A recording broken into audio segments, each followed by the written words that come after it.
In 1943, what we used to call the War Department took over two small towns in Washington state, two towns called Hanford and White Bluffs, two farming communities on the banks of the Columbia River.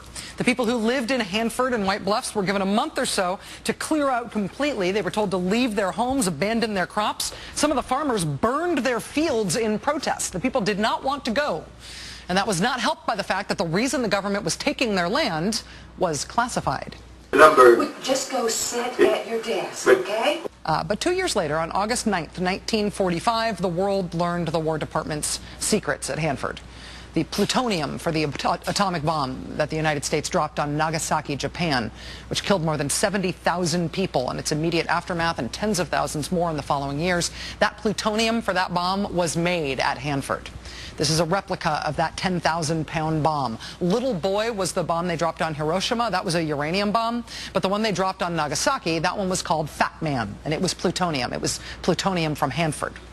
Hanford very quickly grew to become one of the largest nuclear facilities in the world. It had 9 reactors, it employed tens of thousands of people, and it created plutonium for nuclear bombs throughout the Cold War. But then they switched from the swing line to the Boston stapler. In 1988, the government shut down Hanford. The Department of Energy switched from the nukes building business to the nukes cleaning up business. There are billions of gallons of waste at Hanford. And cleaning it up has not gone all that well. As the Seattle Times put it earlier this year, some of the hottest radioactive waste from Hanford was funneled into concrete and carbon steel tanks that today are decades past their projected lifespan. Some have spontaneously heated up or burped explosive gases. 67 are suspected to have leaked. At least 1 million gallons of radioactive goo has spilled into the ground and is working its way to the Columbia River.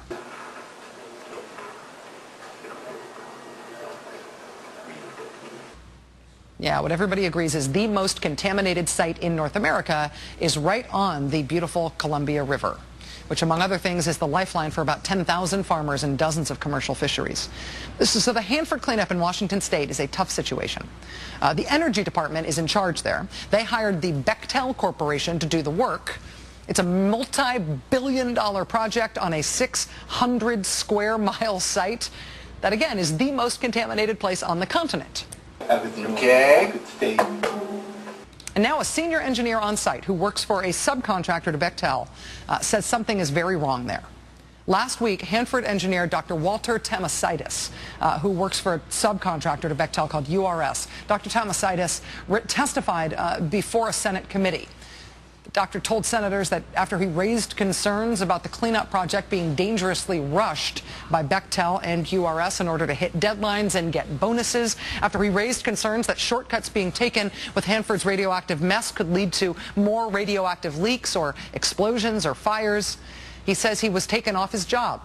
He wasn't fired, but in sort of classic fashion, he was reassigned to a basement office that happened to house 2 working copying machines. I'm going to have to ask you to go ahead and move your desk again, so... Quote, I've been sitting in a basement office now for nearly 16 months, he told senators. And I assume Bechtel's still in charge? Bechtel's still in charge of the project, yes, Senator. And everyone sees you go to work in the basement with no windows? Yes, ma'am. And knows that you are not allowed to work even though you're there on site and getting paid? Correct. So every day you are an example to all the workers there, whether they're federal employees or Bechtel employees. Don't say anything or you and 2 will be banished to the basement. Yes, Senator, very directly. It's a very visible example of what happens if you speak up. Now, Milton, don't be greedy. Let's pass it along and make sure everyone gets a piece. Hey, but last time I didn't receive a piece, and I was told that Just pass. It's just unbelievable to me that we've allowed this to occur. Democratic Senator Claire McCaskill of Missouri. So Dr. Tamosaitis works for URS. URS works for Bechtel. Bechtel works for the Energy Department. We called all 3 of those entities today to respond. URS told us they fully support Dr. Tamosaitis' right to raise safety concerns, but they say they do not agree with his assertion that he suffered retaliation for doing so. Bechtel told us, too, that safety and quality are Bechtel's top priorities, and they do not tolerate retaliation or harassment in any form against anyone who raises a concern. Bechtel said they strongly dispute Dr. Tamosaitis' version of the facts. Since you're down here, it would be really great if you could just sort of take care of the cockroach problem we've been having in here. Look, that's really not my job. And that The Department of Energy similarly told us that retribution for raising safety concerns will not be tolerated. They said they are committed to continuing to improve our approach to safety at Hanford. okay, I set the building on fire. All of those statements are available in full at madowblog.com tonight if you want to see them. But I would just say two things here. Well, three things here. First, did I mention this is the most contaminated site on the continent? And it's right on the Columbia River? All right, so that's first. But also, there's also been an independent look-see into this situation already. Your tax dollars pay for something called the Defense Nuclear Facilities Safety Board. And frankly, you're psyched that your tax dollars pay for that because it's a board of nuclear scientists. It's appointed by the White House and that is independent from anyone else. It's their job to look into safety issues at nuclear stuff that the Energy Department is responsible for. They looked into what's going on at Hanford and they said this. The investigative record demonstrates that both DOE and contractor project management behaviors reinforce a subculture that deters the timely reporting, acknowledgement, and ultimate resolution of technical safety concerns. I'm just going to have to take my paper back because it's my paper and I told you it's my paper. And at one point, I should say, if the name Bechtel is ringing a bell for you while we've been talking about this, it is probably because you remember Bechtel as one of the giant contractors that got huge rebuilding contracts in Iraq. Billions of dollars worth of Iraq rebuilding contracts. How did Bechtel do there? Quote, Bechtel National met its original objectives on fewer than half of the projects it received as part of a $1.8 billion reconstruction contract, while most of the rest were canceled, reduced in scope, or never completed as designed. When the Inspector General looked into why that was, why Bechtel blew it so badly in Iraq, the conclusion was that Bechtel needed oversight. Bechtel needed strong, firm-hand oversight, or those billions of taxpayer dollars would find a way of just disappearing. Okay, I'm going to just, I'm telling you right now, my credit will look into the We kind of accepted that as one of the craven, disgusting costs of the Iraq War. But do the same rules apply in Washington State?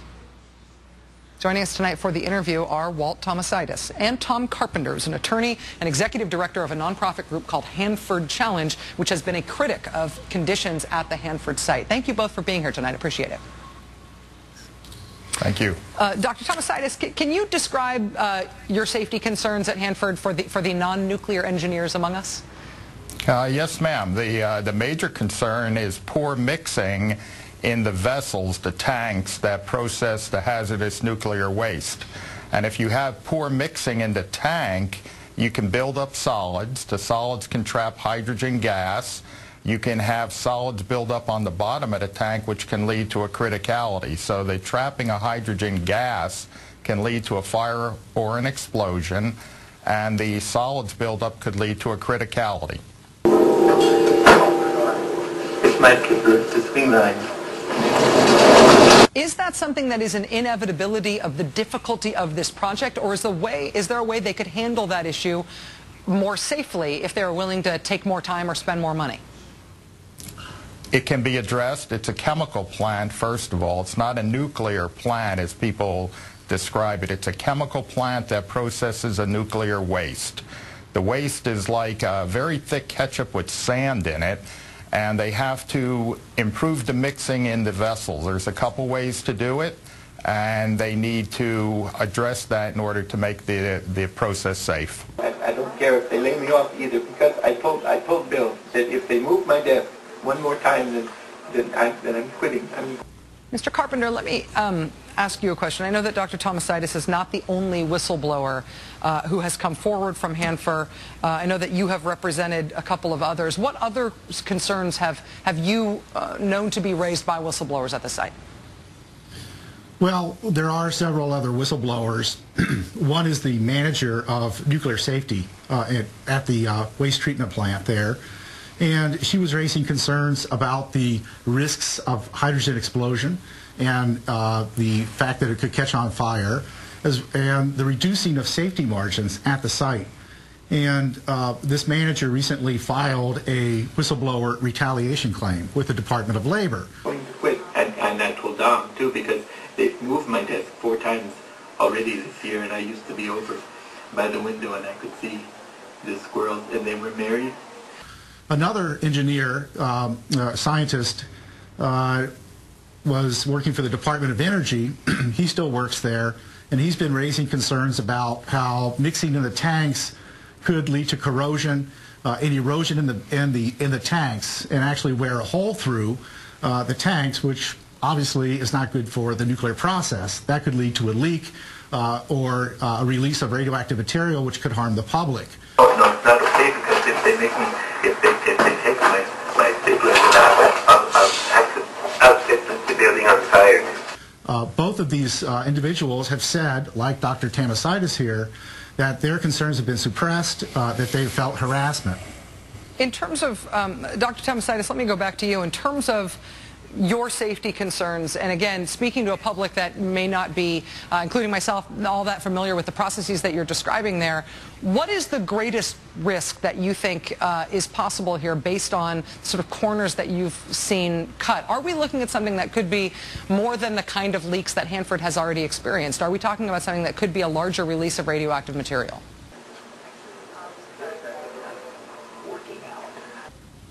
Yes, ma'am. Yes, Rachel, we are. If we have poor mixing, we could trap hydrogen gas. We could end up with a fire or explosion, as we saw on the TV at Fukushima in Japan.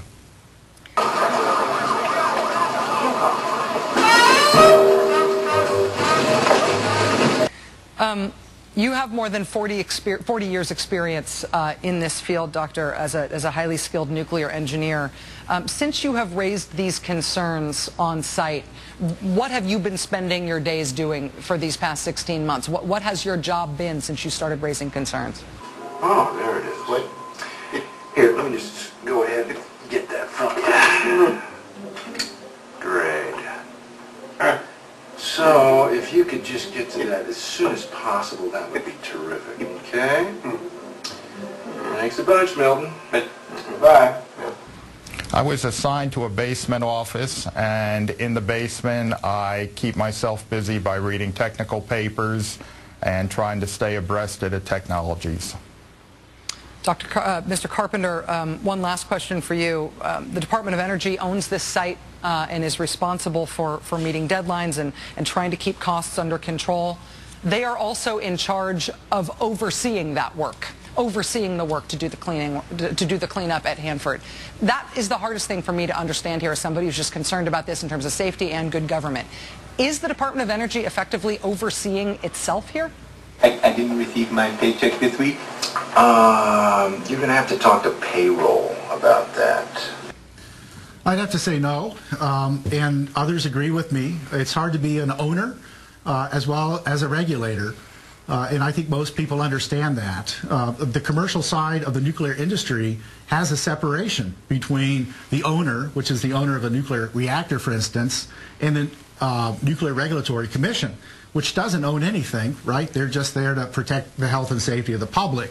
So there's a separation that we'd expect to happen, but that's not true at Department of Energy facilities, and it's something that the taxpayer, I think, should demand, as well as Congress, that there be a separation so that there isn't a conflict with owning the site and regulating yourself.